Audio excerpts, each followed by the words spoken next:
Patay sa pamamaril ang isang volunteer tanod sa Mandaluyong City. Nataprisan naman ng bala 14 na taong gulang niya anak na nakasaksi sa krimen. Nanaganap habang pinaglalamayan nila ang isa pang pinaslang na kaanak.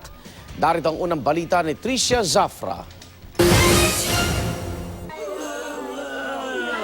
Ganun na lang ang hinagpis ng 14 anyos na si Ivan, hindi niya tunay na pangalan, matapos masaksihan ang pagbaril sa kanyang ama nang hindi pa nakikilalang salarin. Namatay ang ama dahil sa 7 tama ng bala. Si Ivan nadaplisan ng bala sa kaliwang binti. Tumanggi ng humarap sa kamera ang mga kaanak dahil sa banta raw sa kanilang buhay.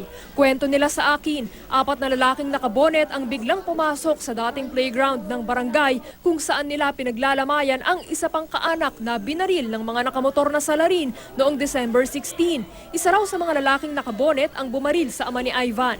Hindi na nagsampa ng reklamo ang pamilya dahil natatakot daw sila. Dati raw user ng droga ang pinaslang nilang kaanak na voluntaryong sumuko ilang buwan na ang nakararaan at sumusunod naman daw sa drug rehabilitation. Palaisipan kung bakit nadamay ang ama ni Ivan na isang volunteer tanod ayon sa kapitan. Natatakot na mga constituent ko. Kasi may mga instances sa kalapit barangay namin na mistaken identity. Ayon sa Criminal Investigation Unit ng Mandaluyong Police, iniimbestigahan pa ang motibo. Tumanggi raw ang pamilya na ipa-autopsy ang bangkay.